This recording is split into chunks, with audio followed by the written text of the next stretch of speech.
We'll directly put it to YouTube. Let's see.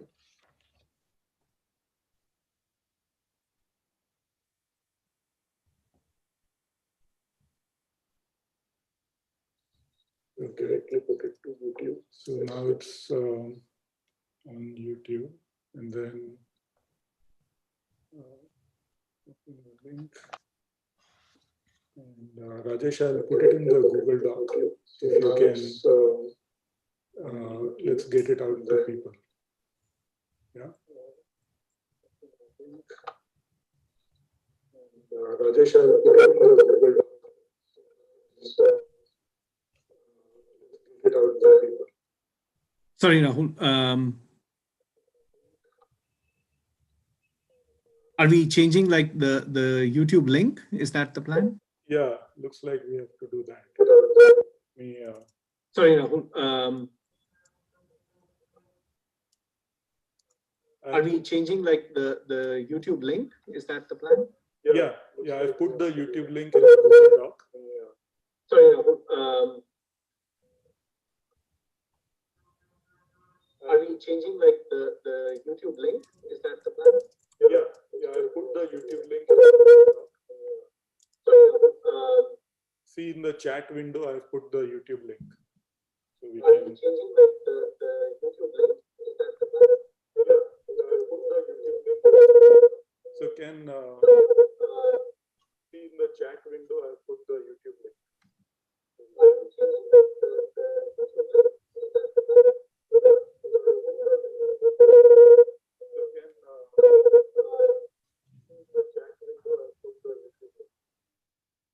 Can everyone, I've muted everyone, so please take the YouTube link from the chat window and we'll send it out to everyone.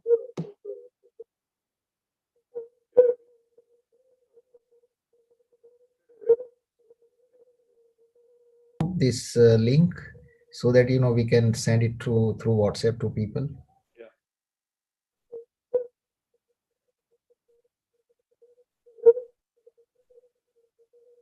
This link so that we can send it through WhatsApp to people. Yes.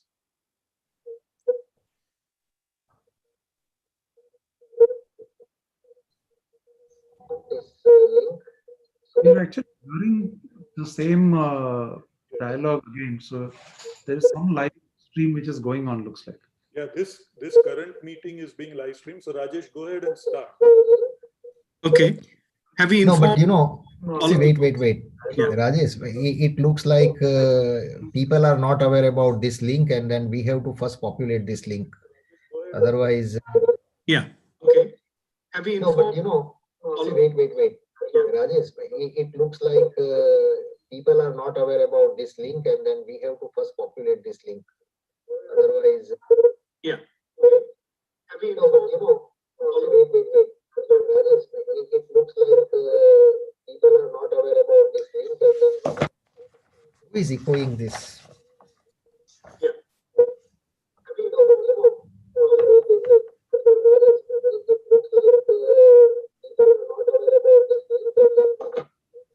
Who is echoing this?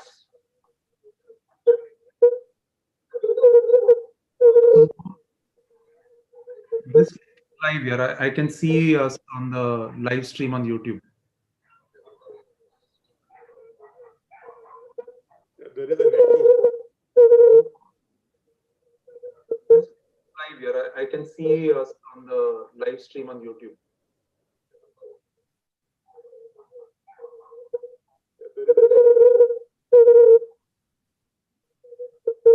Live here. I can see us on the live stream on YouTube.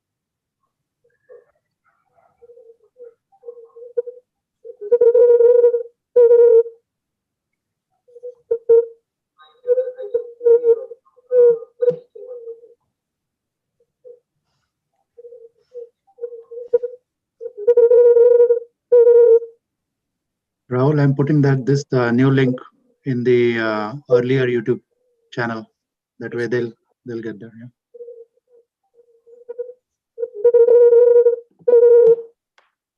Rahul, I'm putting this new link in the earlier YouTube channel. That way they'll get there. Yeah.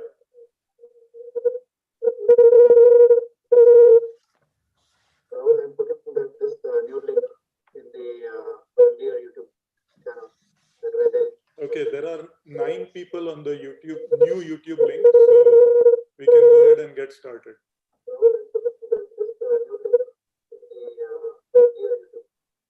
Rahul, there is a huge echo, right? Everything is being repeated 4 times. So is it a matter of muting everybody?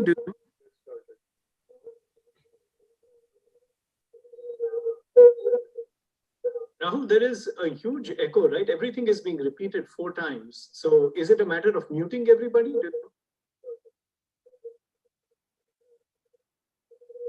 Yeah, Rajesh, can you now unmute yourself? Just Rajesh. Echo, right? Everything is being repeated 4 times. So is it a matter of muting everybody?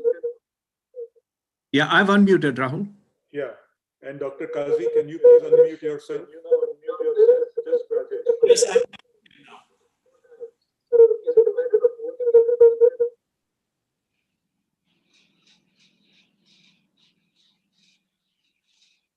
I'm unmuted. Can you hear me properly? Yes.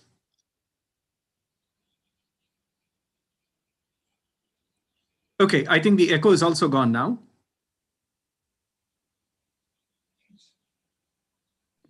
Rahul, are we ready to roll?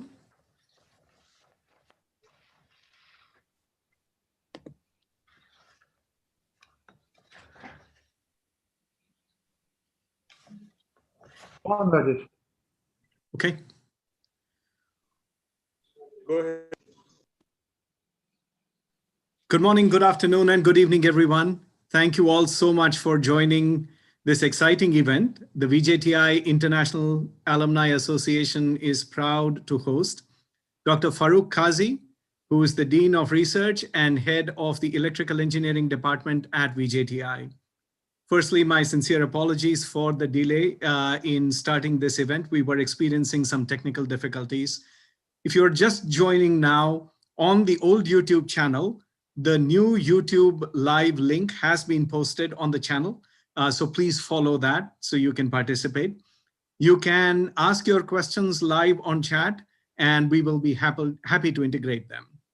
So let's get started with today's event. Very quick introduction. I'm Rajesh Faruk, the president of the VJTI International Alumni Association, and I will be hosting the fireside chat with Dr. Kazi today. Rahul, next slide, please.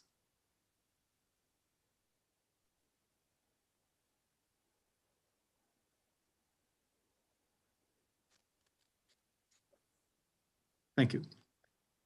Over the past couple of years, a bunch of us got together with a strong desire to create a thriving VJTI alumni network outside India.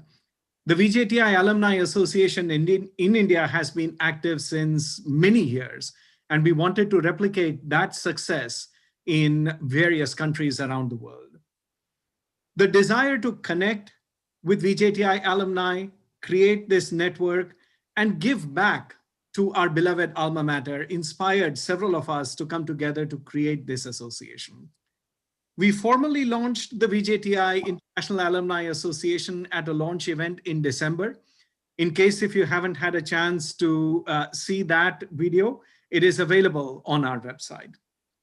The VJTI International Alumni Association is registered as a 501c3 nonprofit organization in the US and in the state of California. Next slide, please. I want to briefly introduce the board members, the people who are responsible for bringing this association together, and my partners in crime, Niranjan Dhomse, who is the vice president, Tony Fernandez, our secretary, Kanaya Vasani, treasurer, and Rahul Abhyankar, who leads all of the alumni affairs. A huge thank you to all of them, because without their help and support, it would have been absolutely impossible to get this complex affair off the ground. Next slide, please. And putting together an association of such a large stature cannot happen with just a few individuals. A lot of VJTI faculty, senior staff, and alumni association members and other VJTI alumni have been extremely helpful in organizing these events in helping us go through the legal considerations, the financial considerations, and so on. And so a very quick thank you to Dr. Dhiren Patel, who's the director of VJTI, Dr. Daruwala, the dean of VJTI Alumni Affairs, Dinanath Kholkar on the VJTI Board of Governors, Umesh Gupta, the ex-chairman, Umesh Doshi, the vice chairman of the VJTI Alumni Association, Satish Kazi, who's the founding chair, Irfan Furniturewala and Rekha Pai Kamath, who are both VJTI alumni and are trusted advisors. And several of them are on the call today. In case if there are any questions for any of them, please feel free to chat on the YouTube live channel. Next slide, please. I want to take a couple of minutes and share with you the progress that we have been making on the VJTI International Alumni Association. Since we formally launched the association in October 2020, we have had 524 registered alumni. This is still a very small percentage of all of the alumni residing outside of India. We know that there are thousands of VJTI alumni, all of whom are really passionate about staying in touch with VJTI, staying in touch with other VJTI alumni, and giving back to our alma mater. I strongly encourage all of you to please help us get the word out there and get more of your batchmates and friends to sign up. There is no membership fee or anything. The whole purpose is to bring the network together and build a thriving community where we can discuss ideas, we can reminisce on our fond memories from VJTI and help each other out as part of the network. Next slide, please. In terms of the branches, electronics engineering, because now we have electronics and telecommunications as well, that is clearly leading with over 112 or so members. And if you add electronics and telecommunication, it's even more. Computer engineering is a close second. Mechanical engineering is doing well. I would really urge all of the other departments, civil engineering, production engineering, and so on, to boost the membership. Correct? Again, this is an association for all of you, and I hope that we are building an organization that will transcend multiple generations. Next slide, please. I would like to share a few quick updates. We have been promoting the VJTI International Alumni Association. This is our website, as well as our LinkedIn page. The LinkedIn page is very active. You can feel free to post on the page and share important information about your professional life.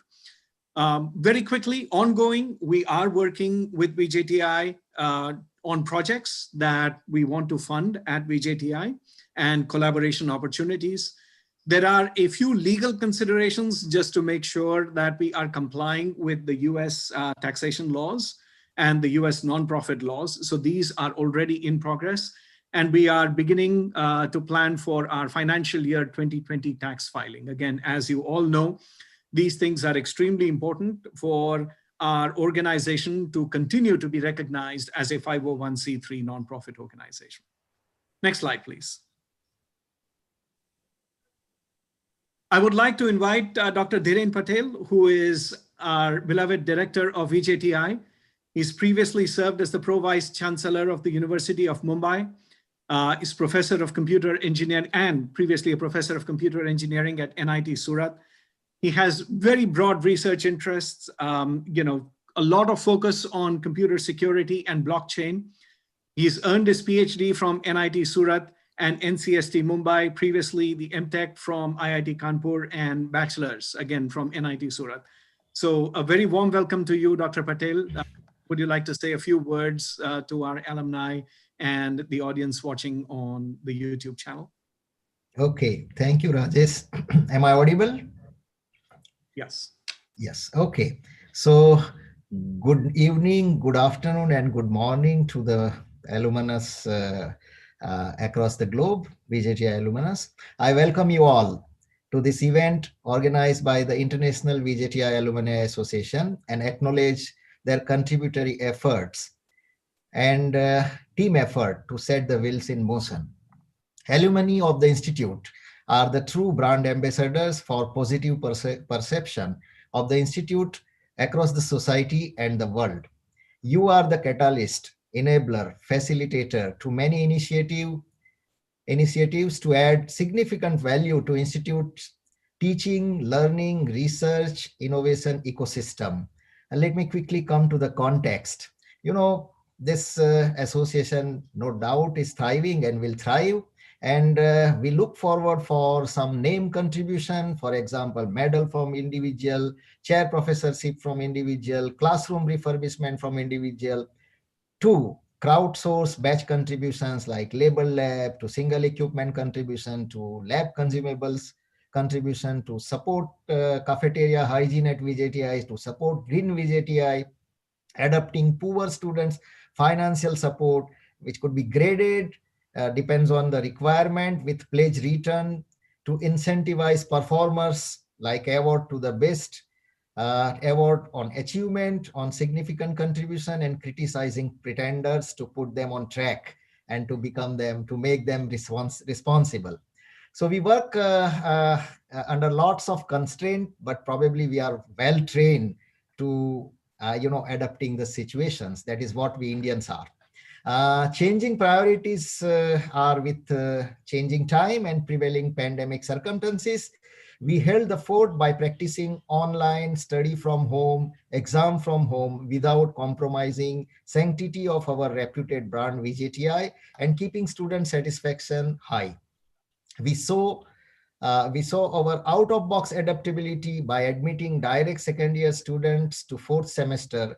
These are, diploma to degree students, without their exposure to third semester, saving their 6 months graduating time. Actually, they got admitted in January because all declaration of results of Mumbai University and other places have gone 6 months late, and as a result, they are being admitted 6 months late. However, our academic session for 2021, we started on time, and we have already completed the third semester. So instead of, asking them to join next year or, delay them by 6 months, we straight away adapted or rather admitted them into the fourth semester. And we are, we decided to work during the weekends to breach the prerequisites for them for the third semester. So we do this kind of, out of box thinking, pushing aside classical historical perspective, and we move forward. So technology-based incubator is coming up very silently and very nicely in VJTI. The civil work has been nearly completed with a generous corporate social responsibility matching contribution from L&T, and this is actually another golden feather in Professor Kazi's crowned hat. I believe in being responsive to the challenges effectively rather than worrying about historical perspectives of rules, experience, rating, and reputation. We learn to defy, in fact, machine learning. Rajesh may not like it, which miserably, machine learning fails in the absence of reference and historical data sets. In fact, there was no, COVID pandemic earlier, and still people are trying to, look at the data sets of other, things and then fail. Anyway, so somebody rightly said that saving lives is more important instead of keeping livelihood standards. So with this word, thank you for your attention, and the best wishes to Dr. Rajesh and Professor Kazi for ensuing fireside chat. Thank you. Thank you, Dr. Patel. So next slide, please, Rahul. This brings us to the main part of today's event. I would like to extend a very warm welcome to Dr. Faruk Kazi. He is a research stalwart at VJTI, currently the Dean of Research and Development and Head of Electrical Engineering.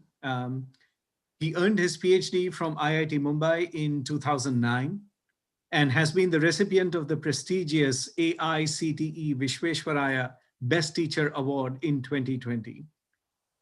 He has deep research interests, primarily in cyber-physical systems, critical infrastructure protection, and smart grids. He's a prolific researcher with over 100 research papers in prestigious conferences like the IEEE conferences and journals as well.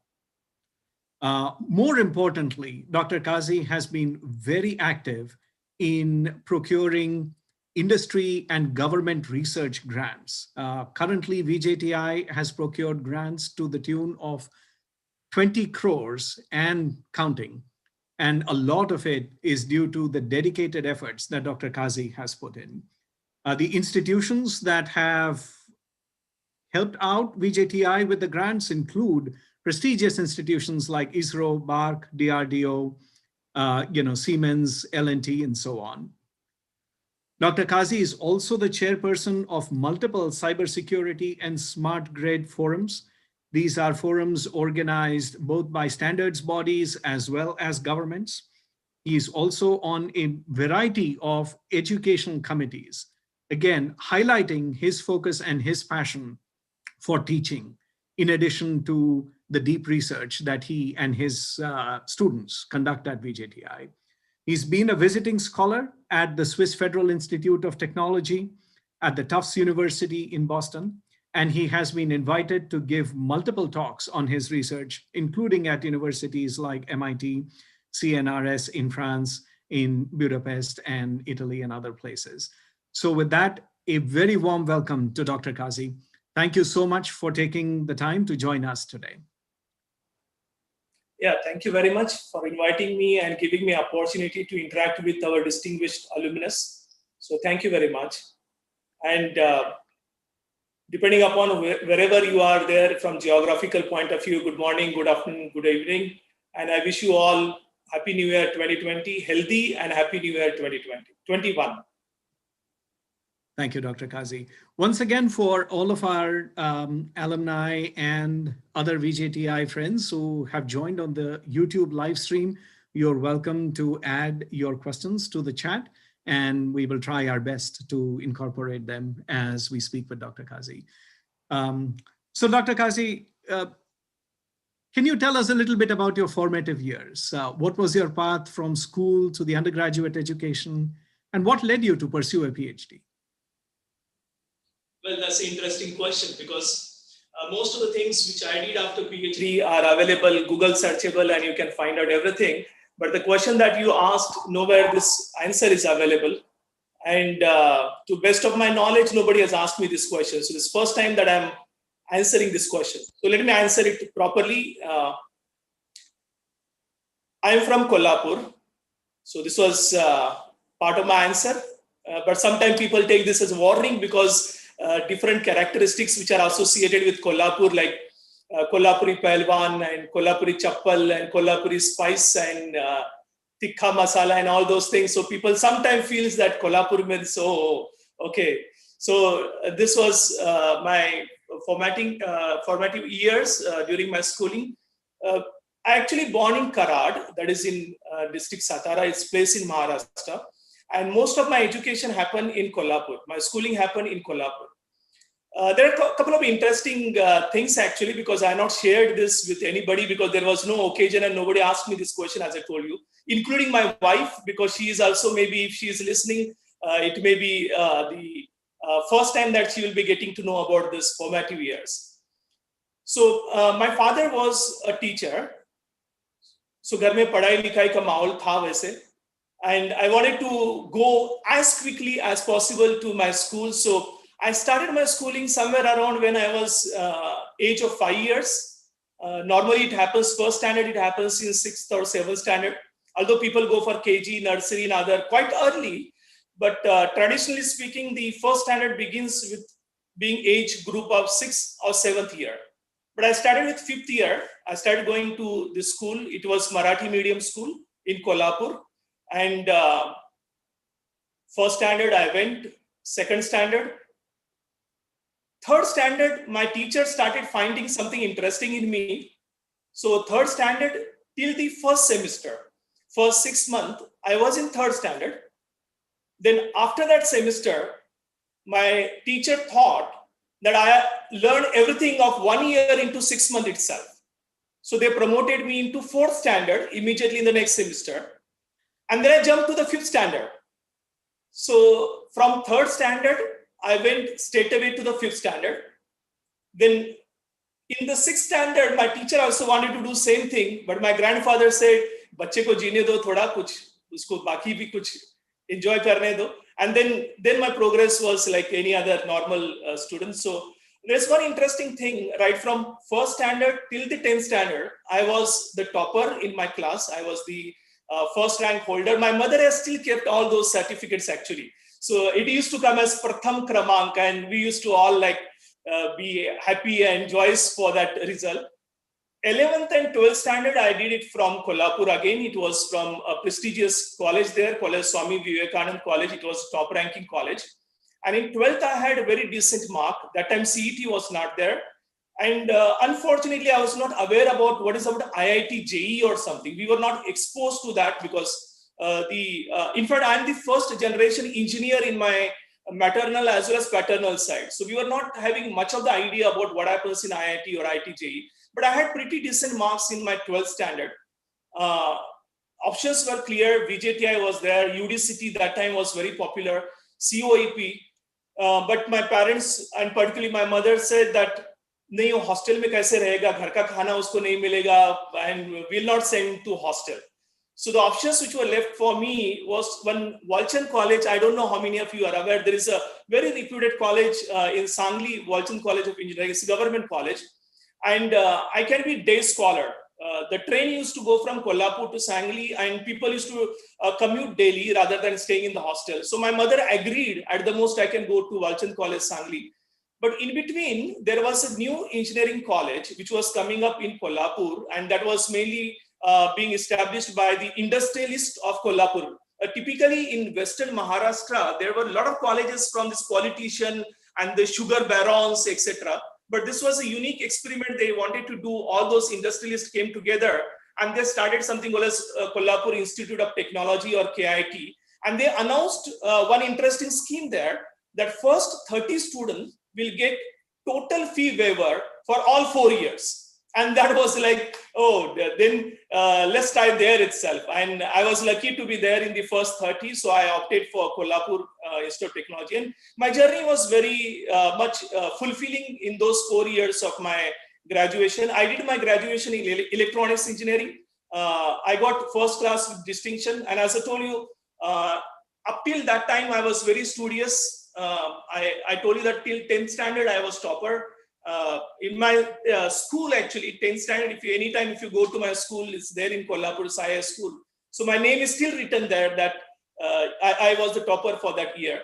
So it was very fulfilling days. And the way you asked the question, I liked it because afterwards, now today at this age, I'm not that old anyways, but at this age, when I look at it, I really feel that there's a lot of reflection of those years, and they shaped my understanding. They shaped my way how I look at the problem, and that helped me a lot in understanding different nuances of life, and it helped me a lot in making all those decisions that I took it afterwards. So it was pretty interesting. So till graduation, I was in Kolhapur itself. Entire my study happened with my family, and I enjoyed a lot during those days.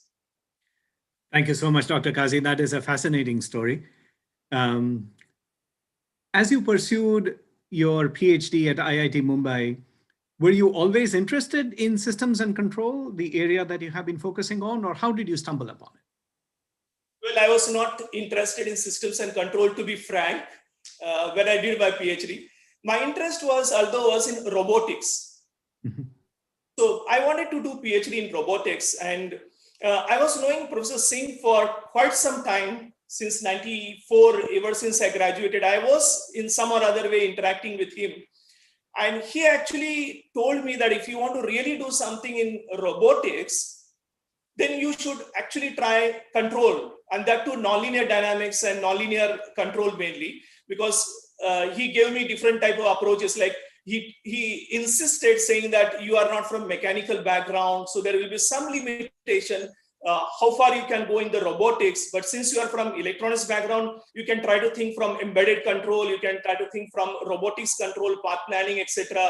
Maybe in robot vision, you can try to contribute.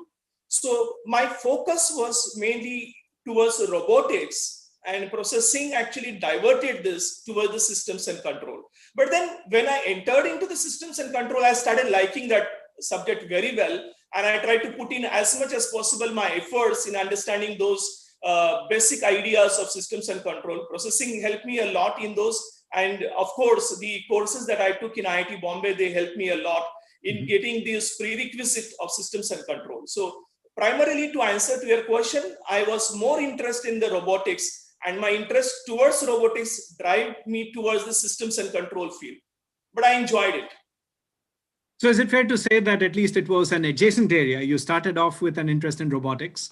You realized that systems and control is important, even in robotics, but has broader applications outside of robotics. And that's how you got interested in this. In fact, the beauty of the systems and control is, although I moved towards systems and control because of my interest in robotics, but then subsequently after learning systems and control, I realized that the entire evolution or dynamics, whether it is robotics, whether it is a power grid, whether it is a structural dynamics or any kind of thing, evolutionary dynamics when you talk about, the physical manifestation does not matter once you can capture in the system theoretic framework of some x dot equal to f of x plus gxu, the physical world is immaterial then. You can go on talking about any field with systems and control. And I realized and was very happy to understand that this kind of power that systems and control have, that I started with the robotics, it gave me enough kind of toolboxes even to address the problems which are there in the power system dynamics as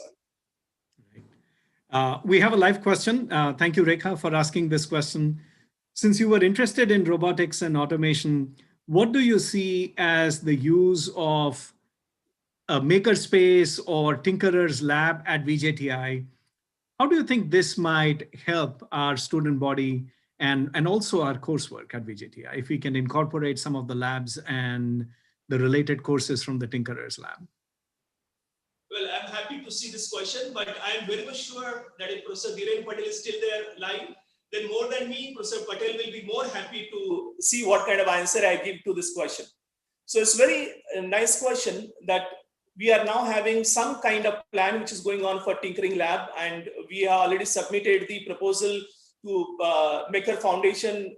Professor Patel took us to the IIT Bombay, where the Makers Lab and Tinkering Lab are available, running in existence, to see how they function. One thing I always liked about VJTI campus is a vibrant student body. So from a robotics point of view, we have very unique set of students undergoing various different type of innovation in the robotics through Society for Robotics and Automation, or SRA. So I'm sure that many of you alumnus who are listening to this may be aware about the various activities and contribution this robotics and automation student body does. And one of the major factor in success of what I could do in VJTI in terms of research is because of these students coming from SRA or the SRA group. So from robotics and automation, my interest was there ever since I joined. And when I joined, actually, that time the research labs and other were yet to come up. But I used to take lectures beyond my curriculum on this SRA student on robotics and automation. So I used to conduct lectures on direct kinematics, inverse kinematics, mathematics, and other things. Professor Singh also used to contribute in terms of some lectures of controlling the robotics.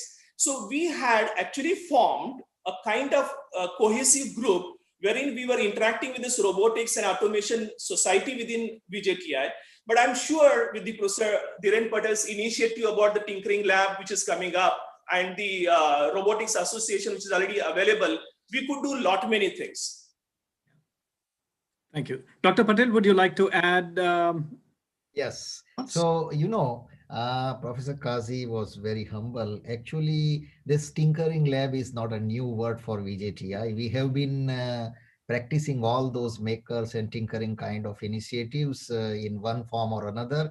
When I came in 2017 at VJTI, I already saw that this 2 corners or 3 corners in VJTI, which were doing all this kind of initiative, one with Professor Kazi himself, and the 2 corners in the mechanical automation or SRA and aero kind of things.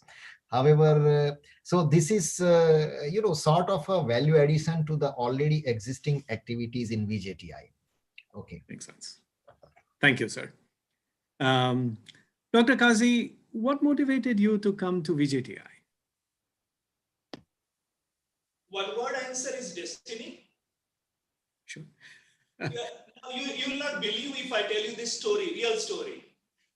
And maybe it will be interesting for all of you to learn this. And I'll also try to see if I can get my first appointment letter of VJTI. So let me just give 1 or 2 minutes if we can also find it out.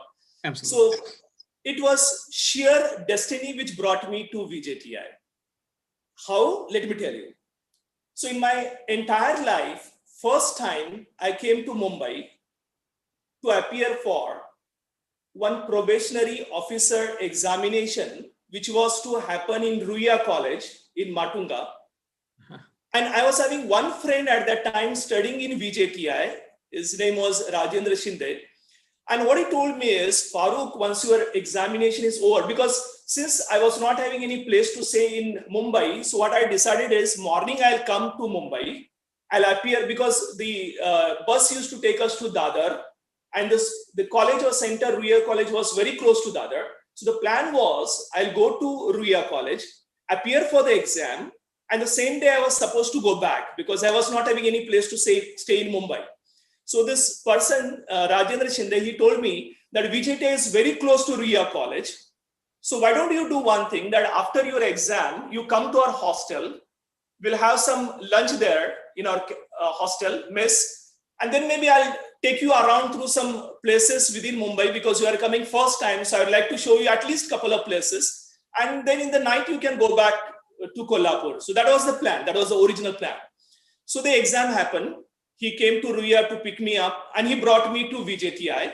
Then I had lunch in the VJTI mess.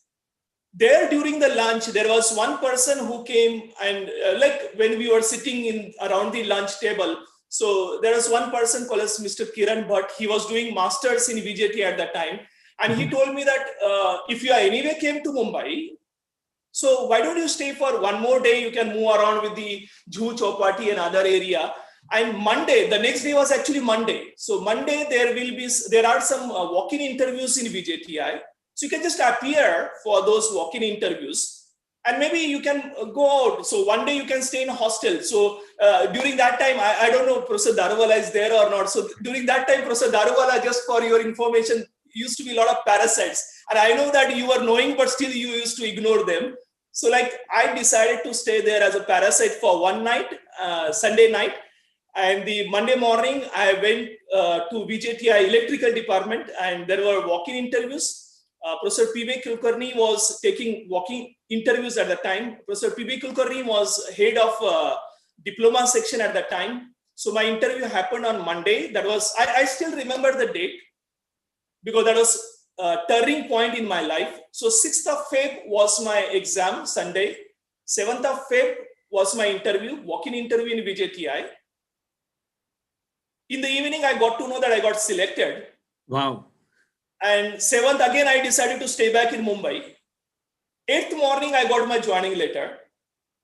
And I became part of VJTI from there onwards. It's a sheer destiny that I am in VJTI. There was no plan, nothing was decided to come in VJTI. And that's how I landed. Now, when I came for that written examination, I was not having any clothes actually. I was not having anything to wear because the plan was to go back same evening. So then Professor P.B. Kulkarni told me that you can join immediately. So I joined immediately. So I was not having clothes. So I even got it from some students in the hostel who were friends of Rajendra Shinde. And that's how VJTI became part of my life and I became part of VJTI. Let me, can I just share the screen if you allow me? Because I'm like getting into nostalgia, if you can just allow me. Yeah, that is the purpose of this chat. Yeah. My first appointment letter, if I can just share. Sure, go ahead, sir.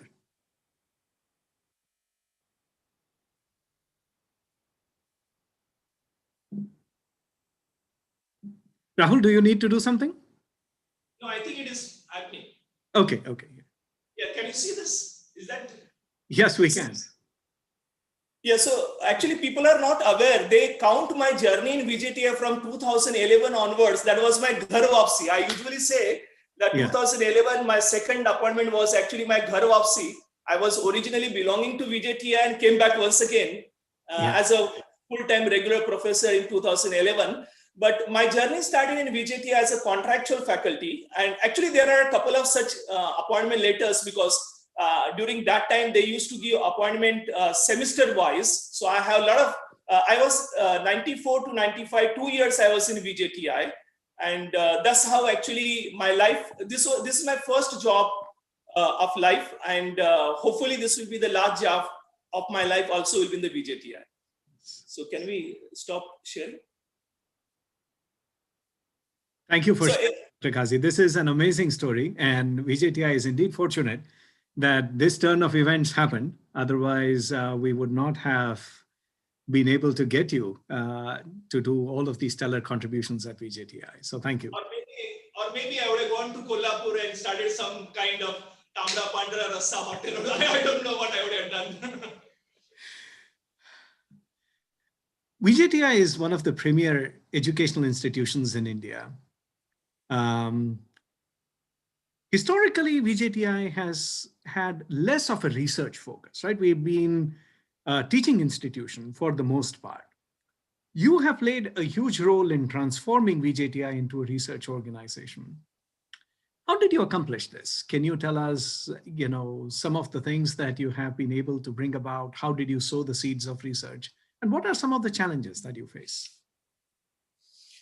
Well, to say that I not transform VJTI, what I at the most might have done is I brought the research which was happening in VJTI known to the people outside VJTI. So that may be my contribution, because before I joined VJTI, there were many other people who were contributing immensely in terms of research. So I know this electrical department, as I told you, my journey was 94, but even I am aware that high voltage lab was there. It was kind of like in country, it was after IISc Bangalore, the high voltage lab that we have in electrical department. Mechanical department used to work quite extensively on the CFD, computational fluid dynamics. There was a full-fledged robotics lab in mechanical department. So it was not that before me, there was no research activity which were happening. It used to happen, and there were clusters wherein this research used to happen in electrical department, in mechanical. This civil and structural department, they used to do a lot of consultancy and testing work. So although in conventional framework, we are not calling this a research, but indeed there is a lot of research actually undergoes while undertaking this research and consultancy as well. Because you need to do a lot of structural dynamics analysis, a lot of other analysis which is required to be done. So to paraphrase your question, what I can say is that a lot of research was happening earlier. What I could do is I went out of the VJTI compound, VJTI boundary, and made people know that VJTI indeed is a research institute. Because people used to think about VJTI as academic institute. It is, in fact, it is a premier academic institute. And our focus to some extent was there for academia, of course, but then research was also there. The land was very much fertile. And when I joined, I was quite young. And then I had these stalwarts in my department, like Professor Singh was there, Professor Mangal Vedekar was there, and they groomed me actually. So one thing that I'm finding interesting here is VJTI had this kind of culture where the senior faculty used to groom this new comer in case of our institutes. Not only they used to groom students, but they also used to groom the faculty towards the research. So maybe I was fortunate enough to have got mentorship of these stalwarts who are there. But my contribution is, I was lucky, maybe, as I told you, how I reached into VJTI. So whenever I used to submit some proposal to ISRO, BRC or DST, they used to get approved. Maybe there was some luck factor. So people usually call lady luck, but I don't know. I am very much on that destiny child, you can say. So wherever I used to submit the proposal, I used to get the money. So in a sense, I don't know if somebody can read this and if there is something written. Yeah, you're being very modest. It is all your hard work and your ingenuity that has helped to get these proposals funded. So thank you for sharing. A quick reminder to all of the audiences who are watching us on YouTube Live. Again, we want this to be an interactive session. So if you have your questions, please feel free to post them. And then, our board members are monitoring the YouTube channel. and we should be able to ask Dr. Kazi those questions. A quick, probably a comment from Dina. Dina, I would invite you to unmute and maybe just make the comment about your association with Dr. Kazi.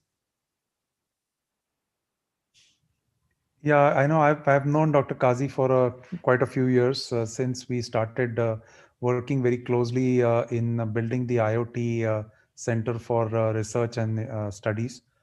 And I think I remember Faruk taking me around in the lab that he had set up and the type of things that alumni can actually contribute, going beyond just the infrastructure upgrades and looking at a much more sustainable involvement into the academic side as well as on the research side. So that was very interesting, and I always cherished the interactions that I've had with Faruk over the years.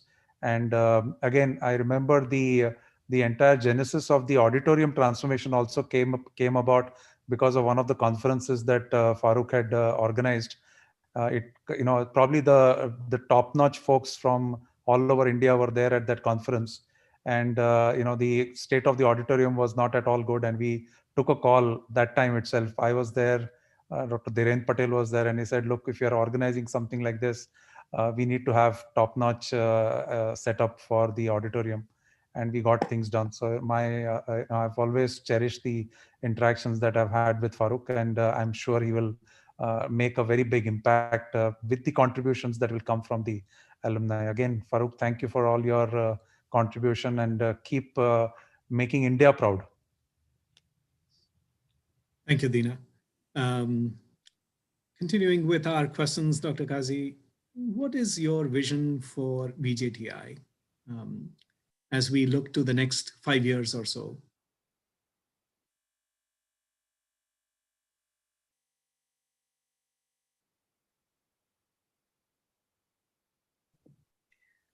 Professor Kazi, are you offline or muted?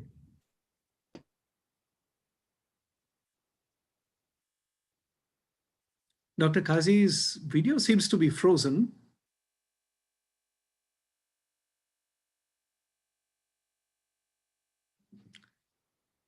Let me try messaging him.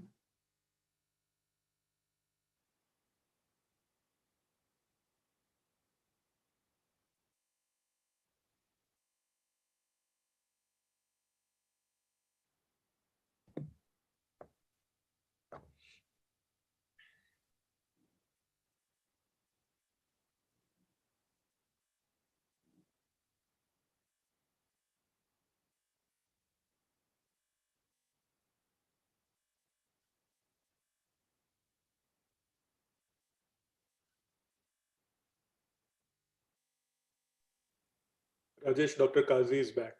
Yeah, Oh, I think, okay. Can you hear me? Yes, we can hear you. Yeah, I think so. There was some disruption in between. Yeah, so the vision, one-line vision, if you ask me, is very straightforward. To take back VJTI where it belongs to, as far as glory is concerned, as far as prestige is concerned. Now, as far as steps, if you ask me, I don't know whether Professor Patel will allow me to reveal this information or not. I was knowing Professor Patel before he joined as director. Again, it was so coincident that I was interacting with a person from CDAC, and I had gone to CDAC, and apparently it turns out to be student of Professor Dhiren Patel, and he was sitting across the table. I was not knowing that he is about to join as director. And he told me that in 1 week before that, there were NIRF result declared, and we had slipped beyond 100. And Professor Patel told me that I'm about to join VJTI, and my wife is asking me, you are joining to the institute, which is not there in the top 100. And I'm feeling a bit embarrassed. So how can we work towards reviving this VJTI's glory? That I'm not saying that NIRF is a benchmark which captures all your essence, because there are not many parameters which may not be conducive for VJTI, but generically it actually tells you where you relatively stand as compared to other institutes. So we may have our own intrinsic strength, which we need not calibrate with NIRF ranking, but relatively at least we get to know in which directions we need to improve upon. So just to share what interaction we had with Professor Patel at that time, and that's how actually he asked me that if we can do some kind of analysis of our NRF score and we can present, in fact, Dina sir was present in that meeting, and with Professor Patel, Professor Daruwala, myself, Professor Falle, we actually did a lot of number crunching and tried to find out in the next 5 years, next 10 years, which are the areas that VJTI need to improve upon so as to be relevant in the change which is happening in technological landscape of India. Because when you were a student, or many of those distinguished alumnus who were student of VJTI, we were not having that kind of competition. But now we also need to understand that VJTI is not in isolation now. So there are around 23 IITs are there, more than 30 NITs are there, more than 20 triple ITs are there, ISC Bangalore is there.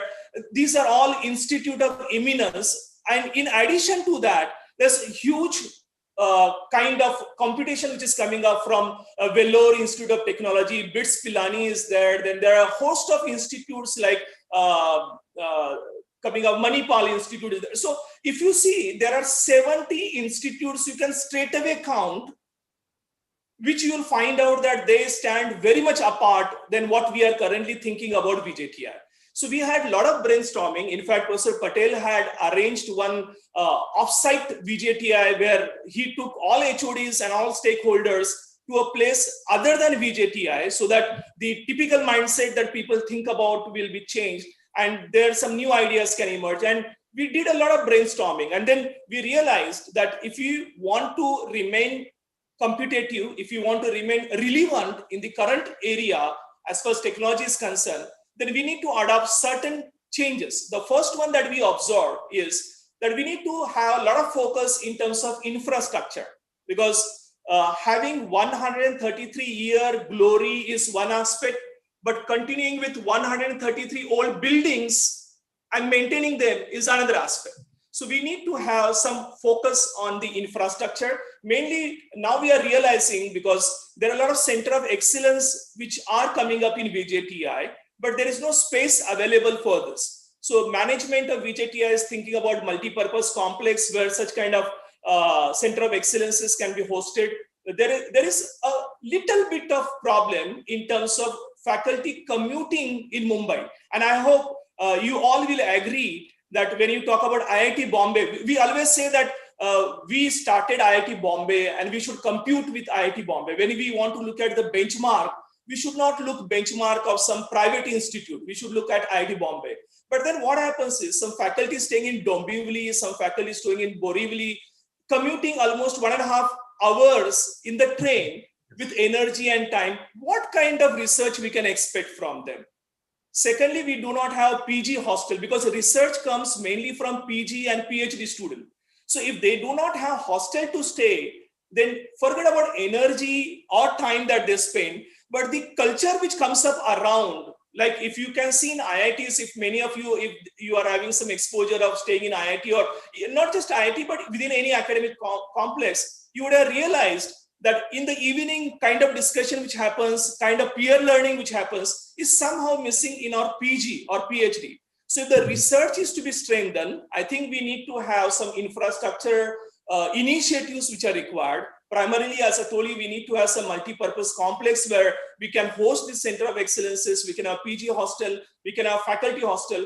Although it looks long-term goal because the money which is required for this has to come from the state government, because at the end of the day, we are state government institutes and for them the priorities may differ as compared to what we are looking for. So there's a lot of perseverance which is required, licensing which is required. And I think our current focus right now is not to grow in a horizontal way, because we have enough number of UG programs, we have enough number of PG programs. So what we are currently thinking about is strengthen what we have in another next 5 years or so. And maybe then we will try to get ahead in terms of a horizontal expansion. So that is what is a vision. I hope I'm not contradicting with the vision of Professor Patel if he agrees to this vision, but this is how what I understood based upon the discussion that we have within our deans or HODs meeting that we quite often do, at least in Corona period. we had made a habit that once in a week we will meet and we deliberate all those things in our meetings or discussions. So if Professor Patel would like to add on to that, I think. Yeah, Professor Kazi has very rightly articulated the things. Of course, so that is where I have been reiterating again and again that let's first, make our own house clean and clear, and then think about going horizontal. As far as some of the initiative like, faculty tower, which I got in principle approval from board on the day of joining itself. But unfortunately, the execution is taking a hell lot of time, and I sometimes feel that this is my failure or system failure or whatsoever it is. But of course, for a campus wherein some PG students and faculty would be on campus, that would definitely create the ecosystem and environment to foster lots of research and lots of innovation. Thank you. Thank you, Dr. Patel. So we have a few more live questions. I realize that we are also running short on time. Let me switch to the live questions. So this one is from Pranjal Ranjan. What are some of the cutting edge research areas and projects that our Center of Excellence is working on, or the various labs are working on or starting soon? Dr. Kazi, can you summarize them briefly? Well, tell me cutting edge area and I will tell you the research which is happening in VJTI. And you'll be feeling proud actually to see that this cutting edge research, not just in that area, but we are competing with all those international education and research organizations as well.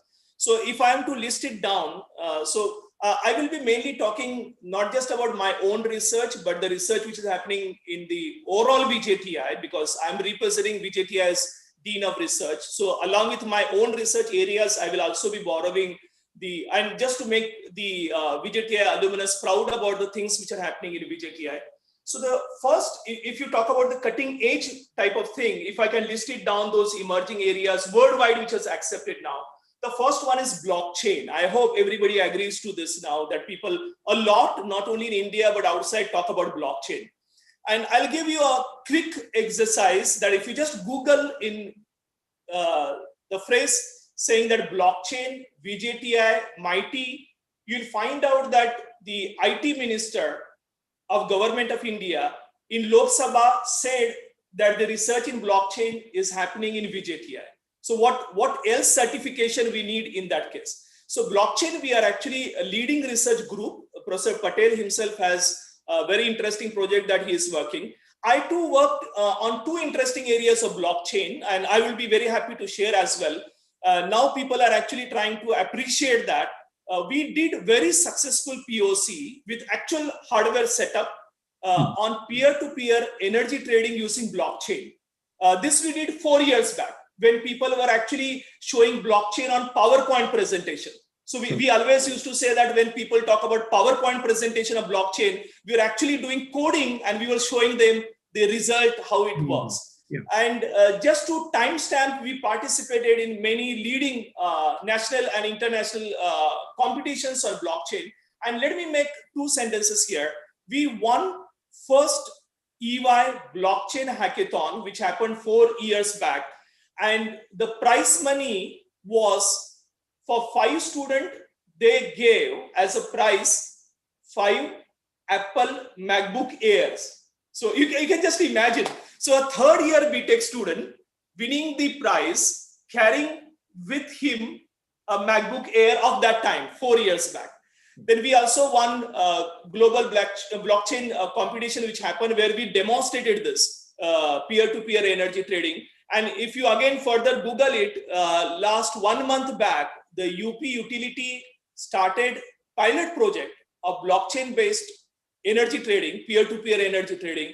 And we are working there as a consultant or advisor for rollout of pilot project. So it is going from the laboratory to the actual field, and that is being implemented by utility. So I don't think we need to have any other proof for that. So this is a blockchain. Now, if you talk about the second emerging area, cutting edge area, that's called as cyber security. And if I can just give you the name where we are working in terms of cyber security, we have funding from ISRO related to GPS spoofing. This is a very interesting project. Many people are not aware about the work that we have done, because some of the work that we have done are under confidentiality agreement. So we cannot go into public domain in terms of, at least for some critical areas like cybersecurity. So we worked with ISRO in understanding our indigenous GPS system, which is called as IRNSS Navik, and try to see how can we go for spoofing type of attack, which happens normally in the GPS signal. So that 3-year project we got from ISRO. We got Department of Atomic Energy's project, very crucial project, which we successfully completed. For 3 years, we got funding from them in terms of nuclear power plant. We have ongoing, I do not want to reveal many things, but we are having 2 very critical projects. I'll just tell you the funding agencies. These are from Ministry of Home Affairs and Ministry of Defense, total amounting to around 9 crore rupees or so. So from volume and the name, you might have understood we are unable to deliver or give more insights about this because of the confidentiality. But let me tell you, the people who have visited to the lab, and that might give you the indication where are we right now in terms of the cybersecurity as the second area. IB chief, the intelligence bureau chief, has visited our lab. RAW chief, the research and analysis wing, has visited our lab. NTRO chief, which is the apex technical body of Government of India, which reports directly to the Prime Minister's office, has visited the lab. National Cyber Security Coordinator, who works in the Prime Minister's office, has visited the lab. And 2 deputy national security advisors, or NSAs, have visited the lab. So I think in the cyber security, if you ask anybody who work in this area, they know our presence of VJTI very well. This is the second area. The third one that I would like to highlight upon is IoT, or Internet of Things. And I think Dina sir is here. He has contributed extensively in developing one IoT lab, which is with Professor Darwala sir. And we also have one state-of-art industrial IoT lab with L&T Infotech. And let me tell you one interesting thing about, because whenever we used to say that we are doing something in IoT, some other peer institutes, it's nothing to envy or be jealous or something like that. They also used to say, yeah, we are also doing work in IoT. So we used to ask what exactly you are doing. So yeah, we have a Raspberry Pi, and then we clap somewhere, and then something happens, and that ends their vision of the IoT.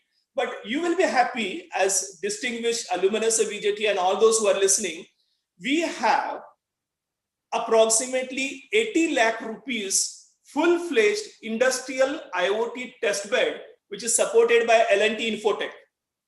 And it is actually controlling the real physical process, right from sensor engineering to embedded to the edge computing, taking it to the communication, and then onto the cloud computing. So right from process intelligence to the business intelligence, the end-to-end, the complete chain is available in our IoT lab. And not only that, we have very unique setup wherein the cyber security of this end-to-end IoT can be monitored in terms of intrusion detection system. And we have collaboration with 3 Israel-based companies, which are currently leading solution providers in OT security. That's called as SCADA, or operational technology type of security. And we are associated with them right from the product development till the validation that we are currently working. So that's the third area of cybersecurity. And maybe we are having limitation of time, and this will continue. But one more last I would like to add on to that. And since you are like actually in the Google, and there are many other people who are in the Silicon Valley for whom actually this will be a pitching point for them to have more interaction with the VJTI current students, actually having understood what kind of area they are working. The last one that I would like to highlight is the AI, machine learning, deep learning. And you will feel proud if I just tell you the specification, what kind of setup we have. So we have NVIDIA's DGX1 with 1 petaflop computation, 40,000 CUDA core with 8 V100 GPUs which are available. And this setup is being leveraged for research, not just for PhD, but there are a couple of BTech students, master student, as well as PhD student. So it's not that this high-end setup is available only for the research. It's not that. So students who are in 3rd year BTech are actually getting exposed to this kind of setup, which is state of art in the current scenario at least. And that's what actually our plan is, that how can we actually increase the happiness index of our students who are on campus, the great expectation with whom the MSCT topper comes to VJTI, we will be very keen on seeing that their aspirations are being served by our management. So you count the area and we are there at the topmost. Now, as far as just the deep fake is concerned, there's a lot of work which is happening in this area of deep fake. And one of the very early research in the deep fake has come out from the VJTI itself. You can see this YouTubes where we have uploaded those. What we did, let me tell you, it's very interesting. If we can find out the link, or maybe I can share. So in a Three Idiot scene where the Amir Khan was actually the hero, we tried to put in the face of Jack Ma on top of that with deepfake. And we tried to make a deepfake video because we wanted to propagate our research caliber without landing in any kind of controversy. So we created some kind of situation where we can actually show to the world how good we are in terms of deepfake creation. But it's not just creation, but probably, at least in India, as far as my knowledge goes, we are the first institute where deepfake detection is also being successfully implemented. And we were actually bronze category winner in the recent Facebook competition, which was happened worldwide for deepfake detection. So our team, in fact, 2 teams qualified for the bronze. There's one more from Professor Dhiren Patel's lab as well. So 3 teams actually went into the bronze zone. So I think it's a commendable thing. That list can go on long and long and long. But if you want any specific area, there are a lot of work happening in mechanical department, a lot of work happening in structure. They are doing huge amount of work in case of earthquake analysis in terms of structural dynamics. But then we have limited time. I'm ready to be there for 2-3 hours because I'm sitting in a comfortable sofa, so I don't have any problem. But it is up to you how much time you can devote for this answer. This is very helpful, sir, and I'm sure we will follow up with additional questions. As you were describing this, these are all fascinating and truly, top-notch research areas that have attracted worldwide attention. You know that a lot of VJTI graduates have gone on and had successful research careers, right, with their masters, PhDs, and are working either in the academia or in the industry labs. What can they do to contribute back to VJTI's research culture? How can they participate or collaborate? I will, in fact. Actually, a question, let me just acknowledge this. I think this is a question coming from Mohit Srinivasan. Go ahead, please. Yeah, so whole purpose of me being here and Professor Patel being here is actually to answer to this question. But before going to that, my PhD student is sitting in front of me actually in the lab. So I just got one thing that I missed saying. It was very recent development yesterday itself. When I was talking about cybersecurity, I missed on one point. 2 days back, we got acknowledgement from a major PLC manufacturing company. We had submitted to them a vulnerability in their programmable logic controller, and they accepted. And on 2nd of February, that is after 2 days, US CERT, the Computer Emergency Response Team of United States, are going to put this on their website. So this I missed on while talking about the achievements. So coming back to your question, this will be something I will answer maybe, and I will also request Professor Patel to patch in, because the purpose of having interaction with these alumnus who are particularly settled out of India, and those who would like to contribute back to their alma mater, and what ways they can do that. Let me start answering one by one. The first one is primarily on the research focus, this particular question. Exactly. So the research areas wherein we are working, I just gave you certain glimpses. There are a few more, and that we can always work out. So one thing that I would definitely like or request, in fact, through you and through this communication that is going on, is that in these areas, as a teacher, although my students are doing amazing work, but as a teacher, I have some limitation of understanding in this area.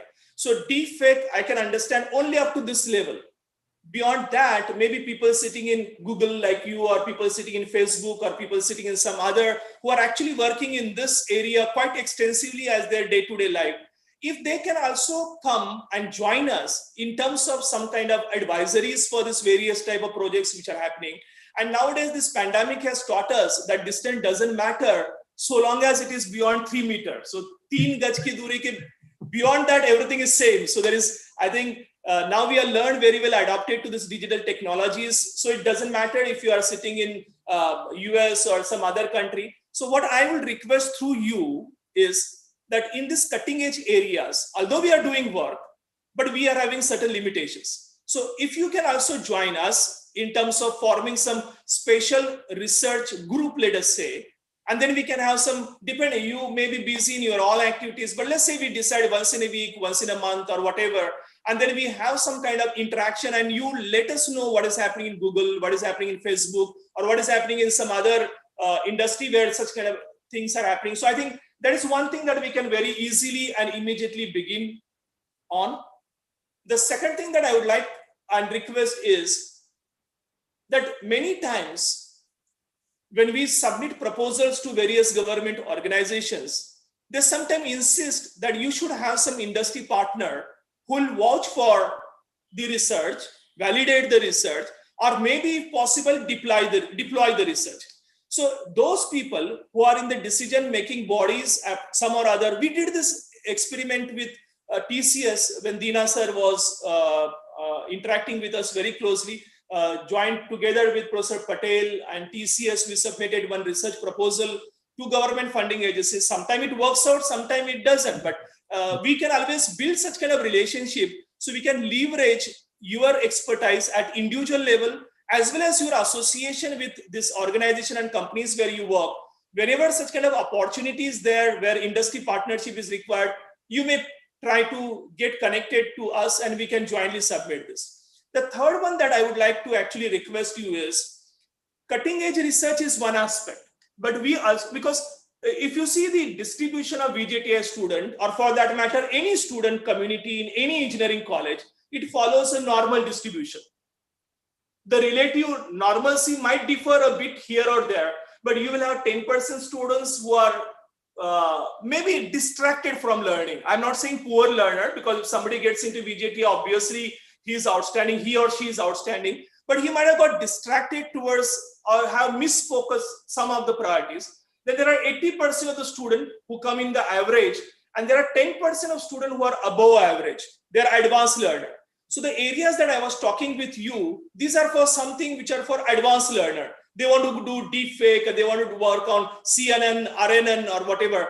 But we also need to take into account those 80% of students who are there in the middle, and also try to see how can we bring those remaining 10 back to this. So the initiative that Professor Patel has started in terms of tinkering lab, in terms of having some kind of relationship with the student bodies like SRA is there, then Society for Automation, Automobile Engineering, SAE is there, then we are having Aero Club, we are having Coding Club. So we also need to have some kind of hand-holding, motivation from people like you who came out of the VJTI and established yourself into some international arena that will motivate them actually. So that will inspire them that if they work 4 years really hard, it will actually be leading them to some kind of very better careers that they are expecting. So I also encourage if you can get associated with this tinkering lab or maker and the student bodies, whichever way you feel comfortable, either in terms of donating, contributing in terms of money, or maybe guiding. Not necessarily that every time money is the only requirement. Sometimes what is required is also some kind of hand-holding, capacity building or mentoring. So that is one more requirement I would be having. Other than research, if you want to talk about one thing that I would definitely request, and maybe afterwards Professor Patel might take it up, is that alumni should pitch in, that is my personal opinion, they should pitch in for contribution of the VJTI to the area where VJTI on its own cannot do anything. Like VJTI as academic institute charge some X amount of fees to our student. And as part of that X amount of fee that VJTI charges, VJTI has to deliver something in return. Sure. So I don't want alumni to put in their money into that part, which is actually a responsibility of VJTI.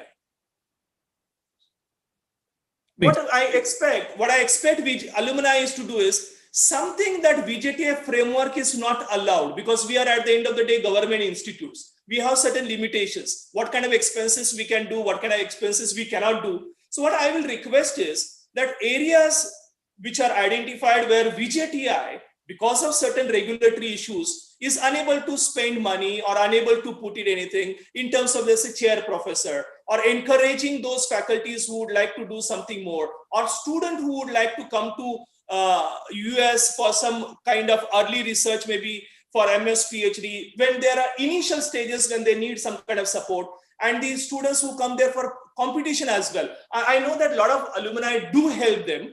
Particularly our aero team every year goes to US for competition, and the most of the part of expenses are taken care, and the other handholding is taken care by alumni.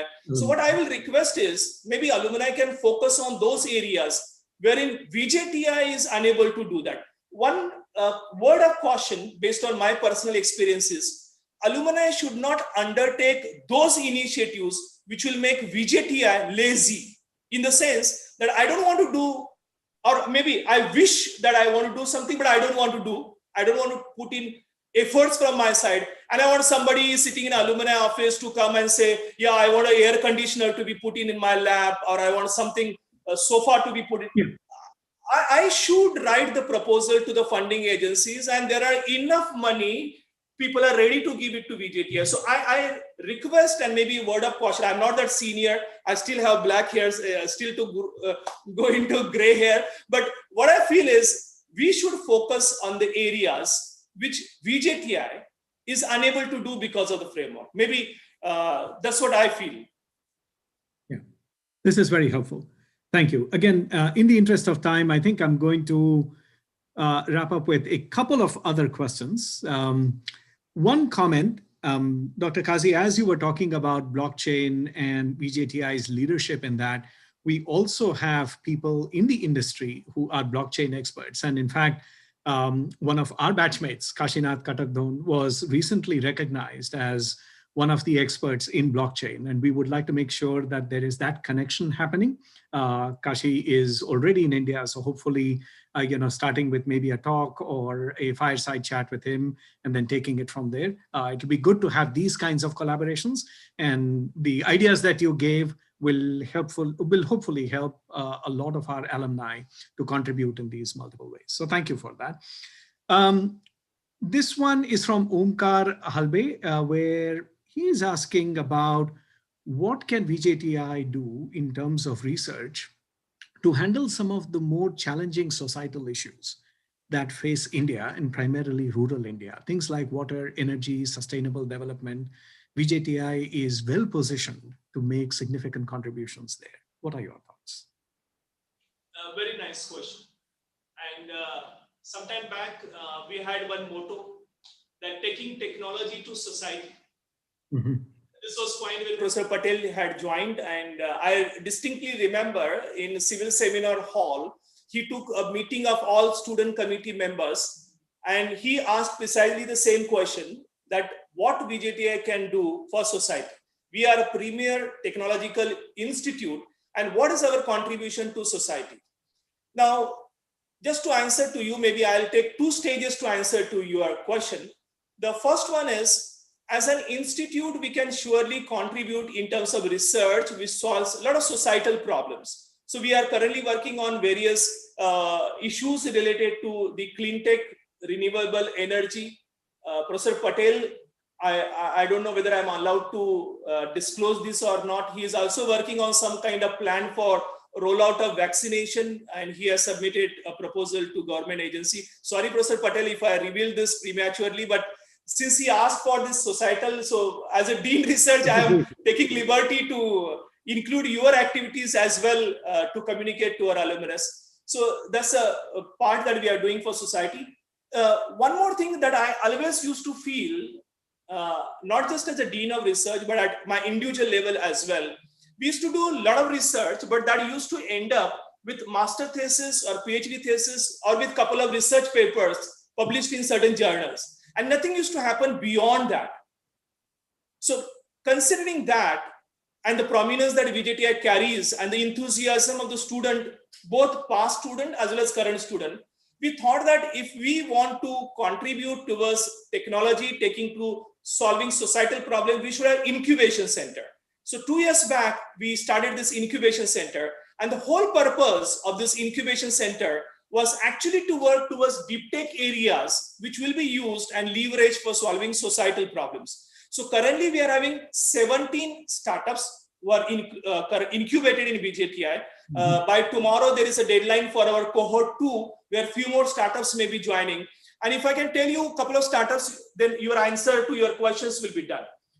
We did amazing work, which is actually currently available in L&T Infotech's sustainability report. In the website also, it is actually very prominently highlighted. One of our startup during the peak corona pandemic situation developed some kind of technology-based logistic solutions where the fresh vegetables were taken from the farmers and those were taken to the doorsteps. And one of the major customers for this was the residential buildings within IIT Bombay.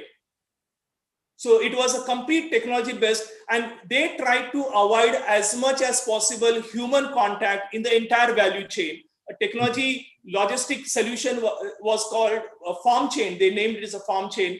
And this is very much appreciated by the industries and other bodies as well.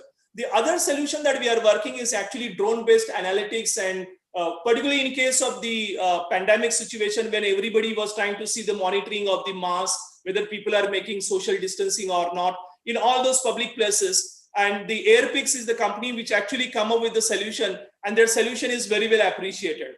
There's people working on electrical vehicle. So if we talk about clean tech and renewable, we have very prominent presence. There are a couple of startups who are working in this area of clean tech. We have our own electrical vehicle actually full-fledged deployed.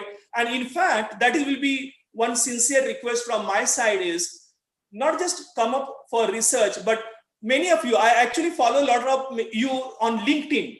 And I have seen many of you are actually in terms of venture capital, angel investors, and all those things. So I will appeal to you with this setup of the program that please handhold these people. They are techie people. You also went through the same phase, I hope. And now they are actually looking for some kind of guidance for building their business plan, for seeing how the fundraising can happen, for saying that how they can have the Series A fund or pre-Series A fund, etc. So if you can also help and leverage your contact in terms of taking these products, getting into the market, which we are actually trying to do in terms of our startup incubation center. I think that will be a joint efforts for taking the technology for the society. But one more thing, if you allow me, there is one plan for last, I think, 2 to 3 years, we are contemplating, but somehow in the VJTI framework, we are unable to do.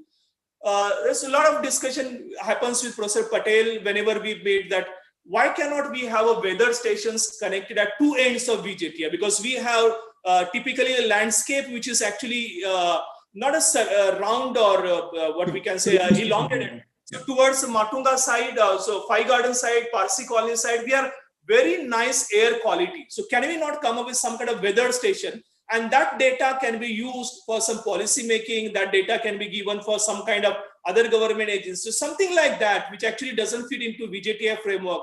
If Alumni Association can take up either individually or as an organization, I think that will be an amazing thing to come up. That is very helpful. And you've already answered my other question on the business incubators for startups. So thank you. That is a very exciting opportunity. One last thing, Dr. Kazi, what would you advise students and recent graduates, people who are currently in VJTI or who have just graduated and are either pursuing their first job or are doing their master's? What are your pearls of wisdom for them? Well, I say one sentence to all my students who work in my lab or with me: be passionate. I think that is more than enough. That is very good. And do whatever which gives you happiness, satisfaction. Do not worry about what the world thinks about you. Do not worry about what are the expectation from others. Do whatever you enjoy and be passionate in the life. If not in technical, if you are passionate, you will somewhere shine surely. So I always say that be passionate. Excellent. Thank you so much, sir. This has been extremely helpful. We really appreciate your time. I would like to turn it over to Rahul to walk us through the closing. Thank you, Rajesh. Dr. Kazi, thank you so much for such an inspiring talk. You talked about destiny, but sir, I feel that it is also VJTI's destiny to have a passionate leader like you. And with Dr. Patel sir's vision, Dr. Daruwala sir, Dr. Kazi yourself, with such committed people, we are truly excited to see where VJTI goes from here. And as a alumni community, along with Dr. Dinanath's leadership, we would love to see how we can support this. There are a lot of ideas that came up on your talk as well. So we will document these and we will follow up. I want to just let everyone know about the upcoming event. This is from VJTI Technovanza, and they will be featuring our own, very own president of the International Alumni Association, Dr. Rajesh Parekh. This is on February 5th, on Friday at 8 o'clock Indian Standard Time on YouTube. And we will share information about this event on our website. Rajesh, would you like to say a few words about what your talk is going to be? Yeah, thank you, Rahul. So in this talk, what I want to do is share my excitement about some of the most challenging problems and opportunities that we face in building Google Maps. This includes things about machine learning and AI, but also just general computer science problems. And I hope that this will give students, faculty, and other team members who are watching some inspiration about how we have been able to build a planet scale playground, right, that allows us to not only help 1 billion+ users around the world who are using Google Maps, but also help with some of the most challenging and pressing societal problems. So that's the gist of the talk. It will be, a very informal talk. I'll have a few slides, but going to talk a lot more about the applications of AI and machine learning. Fantastic, Rajesh. Thanks a lot. Look forward to it. And I'll leave it to you to close the session. Sure.